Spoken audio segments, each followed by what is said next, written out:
wabarakatuh. Waalaikumsalam. Selamat siang dan salam sejahtera buat kita semua.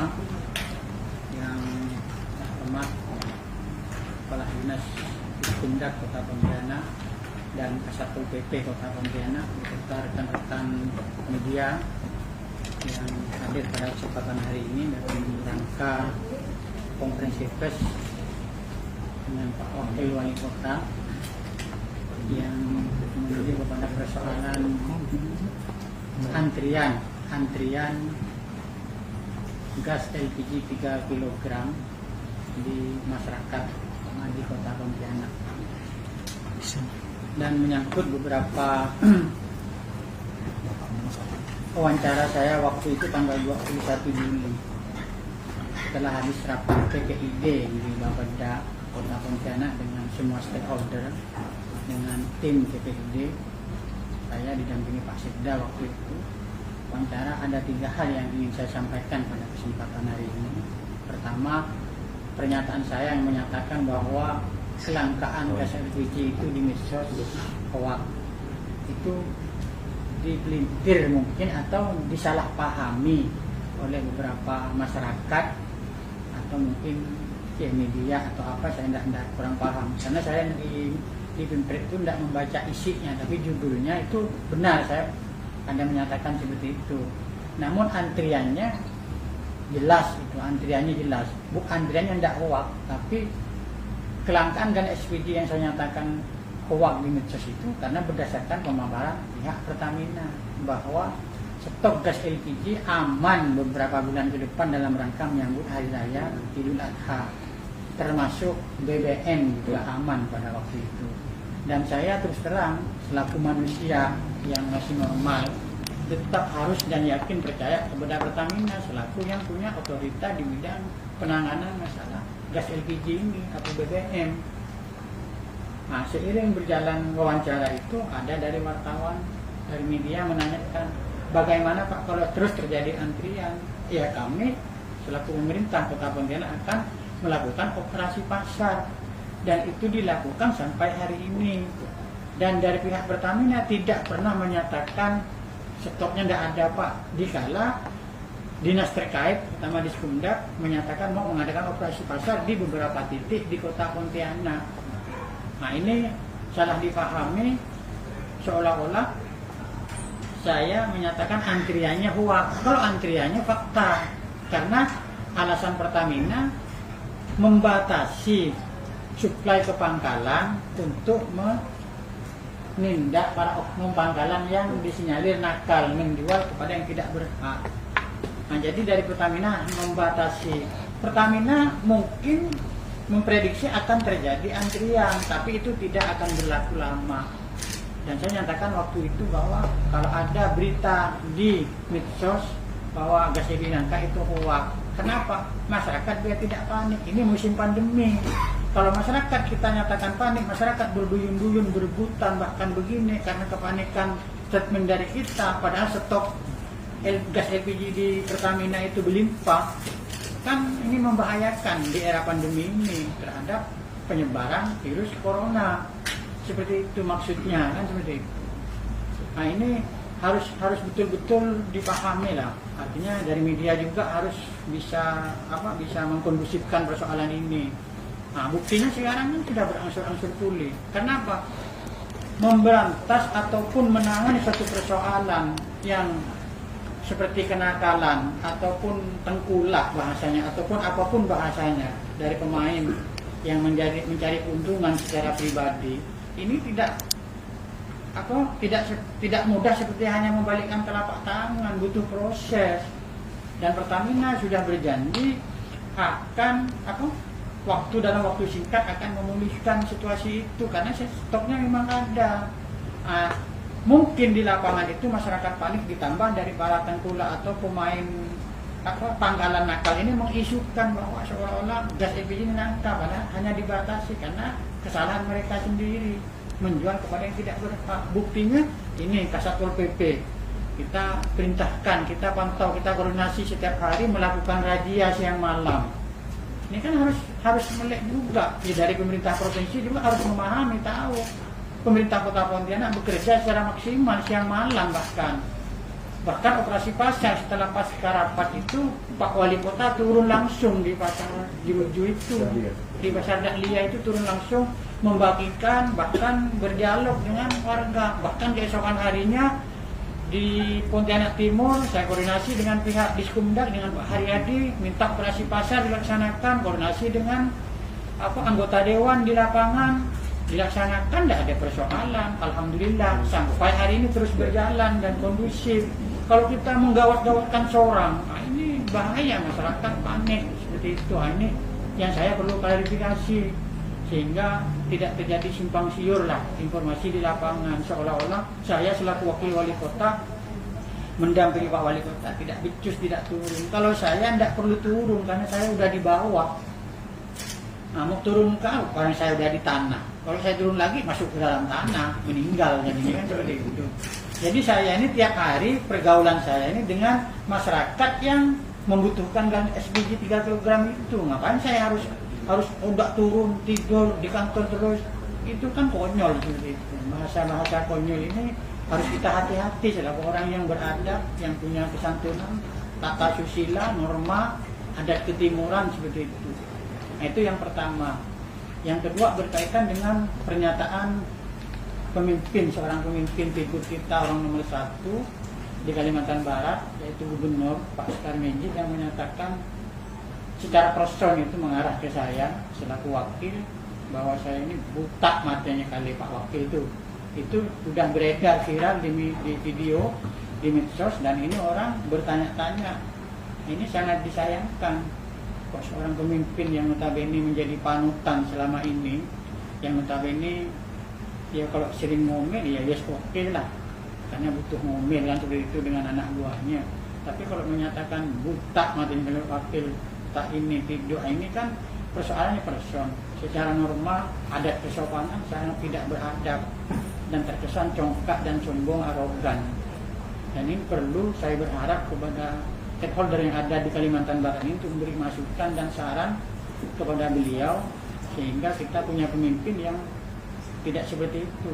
Kalau seorang pemimpin nomor 1 yang tertinggi di Kalimantan Barat ini seperti itu, ini saya khawatir kepala daerah 14 kabupaten kota nanti bisa ikut-ikutan tidak bermoral, tidak beretika dalam berstatement seperti itu, dan bisa kurang ajar tuh seorang gubernurnya karena diajari kurang ajar misalnya, tidak beretika. Nah, ini saya sangat menyayangkan secara masyarakat biasa, dan selaku wakil wali kota juga sangat menyayangkan itu karena mengarah ke pribadi saya.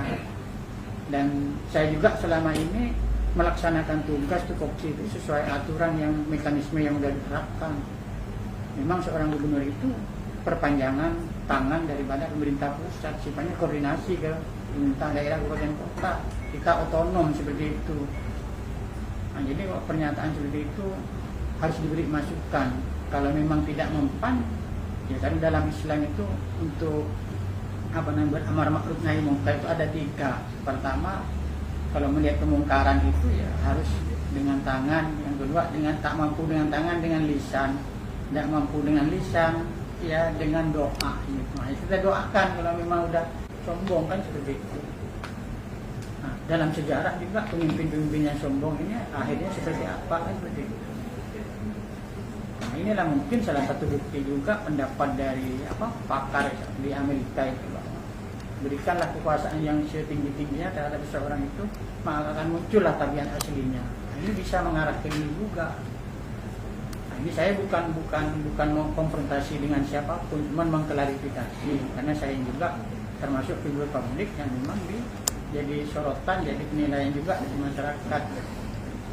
Nah, jadi sekali lagi saya sangat berharap janganlah seorang pemimpin berperilaku, berstatement, berkata-kata seperti itu. Kita harus menempatkan akhlakul karimah, sopan santun, etika, adat ketimuran agar jadi panutan yang baik ke depan bagi yang dipimpinnya, terutama para kepala daerah Kalimantan Barat, agar tidak terpancing dengan emosi-emosi yang tidak mesti harus kita lontarkan. Emosi, ya emosi boleh. Cuman kalau emosi lalu karena semangat keserakahan misalnya, semangat keserakahan untuk menjadi dapat penilaian baik dari masyarakat, lalu menuding dan menghujamkan perkataan yang sadis yang tidak beretika terhadap seseorang, ini kan sangat disayangkan. Karena hanya ingin mendapatkan penilaian baik. Kan penilaian baik itu tidak harus marah-marah, tegas itu tidak harus mencaci maki. Dan terus terang saya secara pribadi tidak tergoyah dengan persoalan cacian dan makian. Karena bagi saya ini orang NU, warga NU, pengurus NU, tidak akan terpengaruh dengan cacian dan makian. Karena seseorang atau manusia itu kalau masih terpengaruh dengan cacian dan makian masih amatiran. Cuma ini karena menyangkut pemimpin, ya saya secara pribadi sangat berharap dan berdoa ke depan ayo kita supaya pemimpin kita ini dapat hidayah sehingga berperilaku dengan akhlakul yang berakhlakul karimah. Yang ketiga, saya berharap kepada semua masyarakat Kota Pontianak untuk tidak panik dalam hal pertama di masa pandemi ini yang notabene ini gelombang kedua lah kalau di daerah lain, tapi mudah-mudahan di Kota Pontianak ini dengan yang sangat stagnan, sudah tidak ada terlalu penyebarannya terlalu seperti apa. Nah, ini perlu tetap tapi namanya tetap waspada, harus waspada karena memang penyebaran transmisi lokal ini sudah ada di Kota Pontianak, bahkan ditambah lagi yang mungkin pendatang yang tidak mengindahkan aturan protokol COVID itu, sehingga ditemukan di Kuburaya. Karena Kuburaya dengan Pontianak ini bersebelahan, ini harus tetap kita waspada, mengedepankan yang namanya protokol COVID, yaitu menggunakan masker, bahkan hukumnya wajib, menjaga jarak itu tetap, sering cuci tangan, menjaga imunitas tubuh, menjaga kesehatan kita, dan sering cuci tangan mungkin dengan hand sanitizer, dengan sabun dan lain sebagainya. Tidak perlu berkontak kalau tidak terlalu penting seperti itu. Dan menyikapi dengan seiring antrian dari gas LPG ini, masyarakat juga tidak perlu panik karena ini fakta, ini juga dari pihak Pertamina menyatakan dari kemarin, dari tempoh hari, bahwa stok gas LPG itu sebenarnya aman, cuma membatasi supply kepada pangkalan untuk meminimalisir kenakalan-kenakalan oknum pangkalan, oknum bukan semua, oknum pangkalan. Nah, dan mudah-mudahan semua yang dilakukan upaya pemerintah Kota Pontianak siang malam bekerja keras, bahkan kalau kita lihat Pak Wali Kota kita itu tidak mengenal hujan, siang malam pagi tetap turun. Ada persoalan angin puting beliung, beliau langsung bertindak sigap dengan bantuan dan berdialog langsung dengan warga yang terkena musibah, baik kebakaran, kadang genangan air yang memang perlu kewaspadaan kita bersama. Nah, ini harus harus dinilai juga bahwa kita ini bukan tidur, kita ini bekerja. Pemerintah Kota Pontianak sudah maksimal, mulai dari penanganan COVID dan masalah-masalah sosial yang lain.